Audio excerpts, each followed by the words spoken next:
শুভ সকাল। আমরা শ্রীখোলা থেকে রওনা দিয়েছি দার্জিলিংয়ের উদ্দেশ্যে। আমরা আমাদের সান্দাকফুয়ের 5 দিনের ট্রেকিং শেষ করেছি। এখন আমরা দার্জিলিং যাব। আমরা রিম্বিক বাজারে পৌঁছেছি। এখান থেকে আমরা অন্য একটা গাড়িতে করে যাব।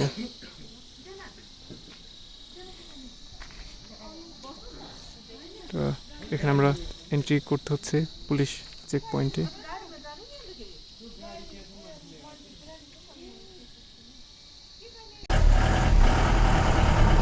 बिहामा गएन माथि ए ल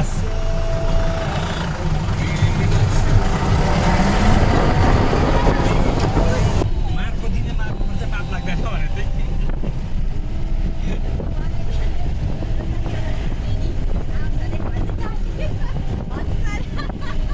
आमा छ नि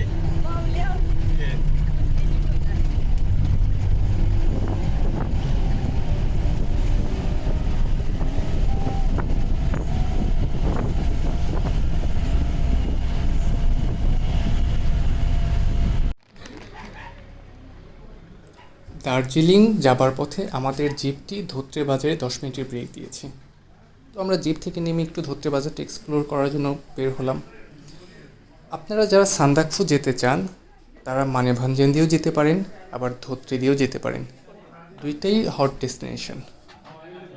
আসার পথে আমরা দেওসদাকে ড্রপ করে এসেছি, ওনার বাসা ধোত্রের কাছাকাছি। তো এখান থেকে আমরা কিছু নাস্তা টাস্তা সেরে নিলাম এবং তারপরে পুনরায় জিপে উঠে দার্জিলিংয়ের উদ্দেশ্যে রওনা দিলাম।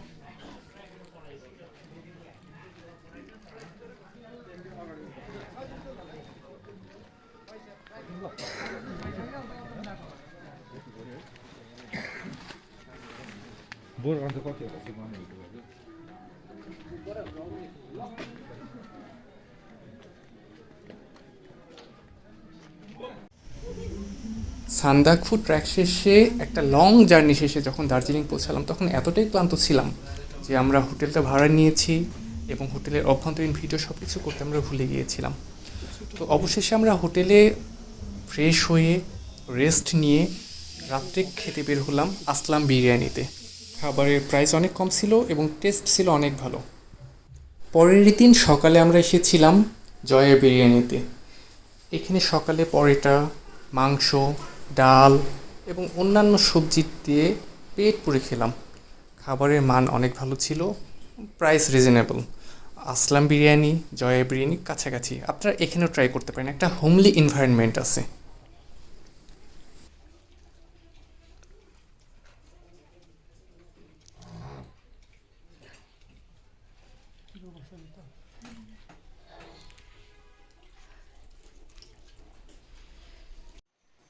খাওয়া দাওয়া শেষ করে আমরা বের হয়েছিলাম লয়েড বোটানিক্যাল গার্ডেন এক্সপ্লোর করার জন্য। আমরা হেঁটে হেঁটেই রওনা দিয়েছিলাম, কারণ গুগল ম্যাপে দেখেছি বেশ কাছেই। শুধু শুধু এক্সট্রা টাকা ভাড়া দিয়ে যাবার কি দরকার বলেন। উপরে অর্কিড আছে আর নিচে নাকি ক্যাকটাস বা এই টাইপের মাস্টার্স এই টাইপের জিনিসগুলো আছে। তো আমরা দেখি আগে উপর থেকে ঘুরে আসি, অর্কিড দেখে আসি। এখানে বিভিন্ন প্রকার গাছ আছে এবং গাছের সাথে সেই গাছের নাম টাম, সায়েন্টিফিক নেম এগুলো দেওয়া আছে। দেখি উপরের দিকে যাই, কিছু অর্কিড দেখে আসি। এটা কি jasmine?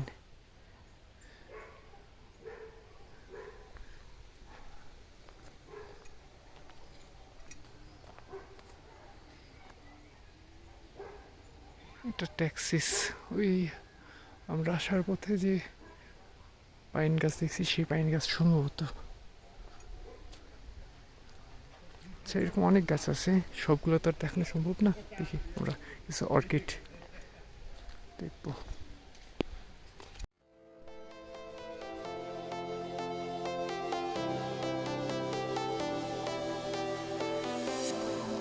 I was a lonely silhouette, needed somebody to show the way. Yeah, I was a heartbeat with no sound till you came around.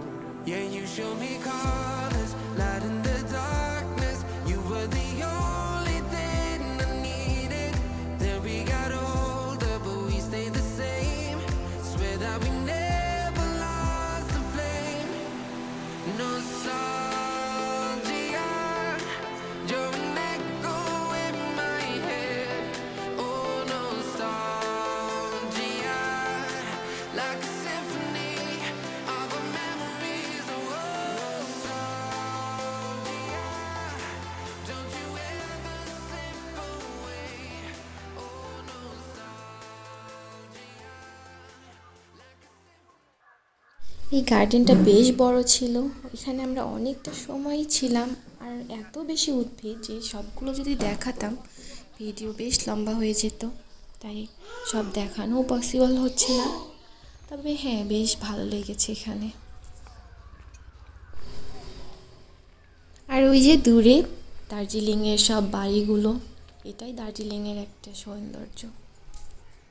তারপরে আমরা একটু ঘুরে ঘুরে সব দেখলাম, সব কিছু বেশ মানে জায়গাটার পরিবেশটা বেশ ভালো লাগছিল, নিরিবিলি একটা জায়গা।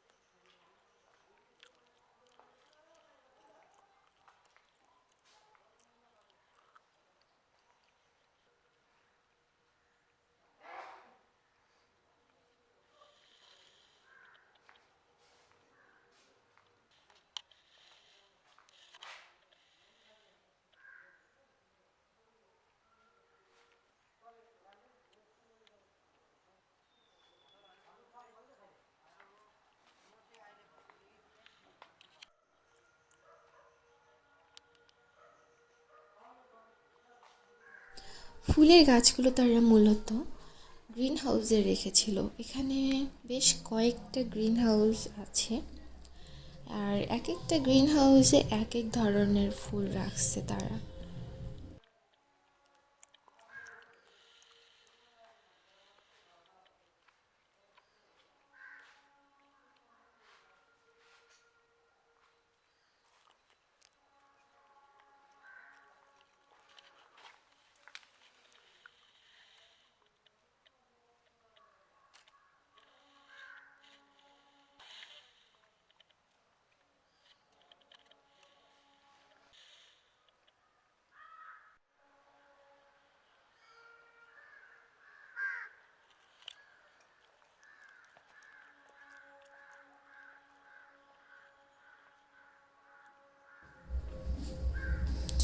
এই গ্রিন হাউসের মধ্যে যেমন আমরা দেখতে পাচ্ছি, তারা বিভিন্ন ধরনের সাকুলেন্ট উদ্ভিদগুলো এখানে রাখছে।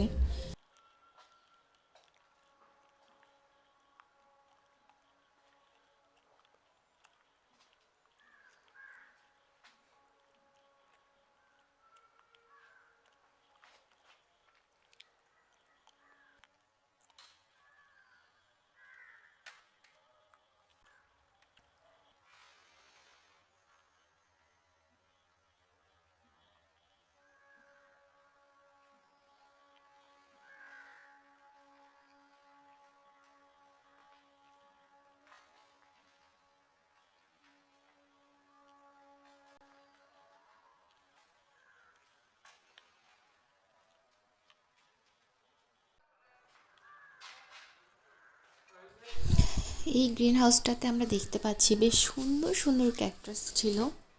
আমার তো বেশ ভালো লাগছিল ক্যাকটাসগুলো, যদিও আমি ক্যাকটাসের ফ্যান না, তবে এখানকার ক্যাকটাসগুলো বেশ সুন্দর ছিল।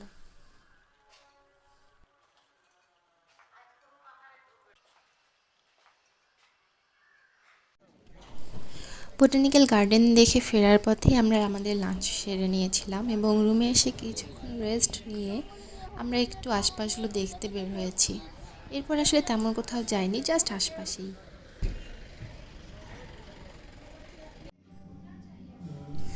আমরা রাতে ডিনারের জন্য এসেছিলাম নূর বিরিয়ানি হাউসে।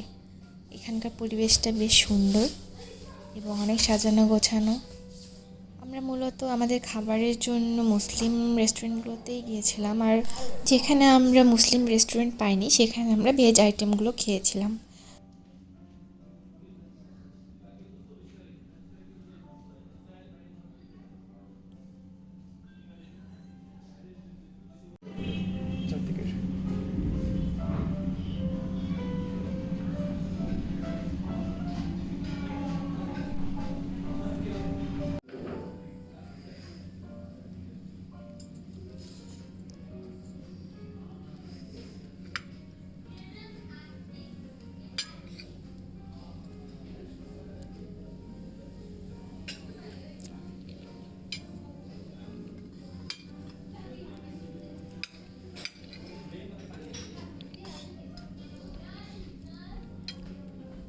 আমরা নিয়েছিলাম হায়দ্রাবাদি বিরিয়ানি, আর ডেজার্ট হিসেবে আমরা একটা পেস্ট্রি অর্ডার করেছিলাম।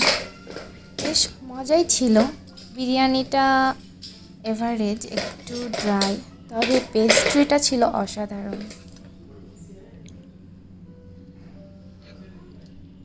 আমাদের খাবারের বিল এসেছিল 350 রুপির মতো।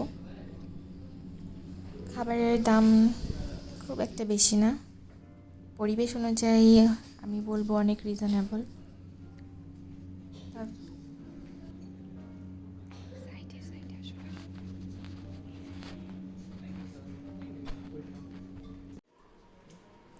আজকের মতো তাহলে এই পর্যন্তই।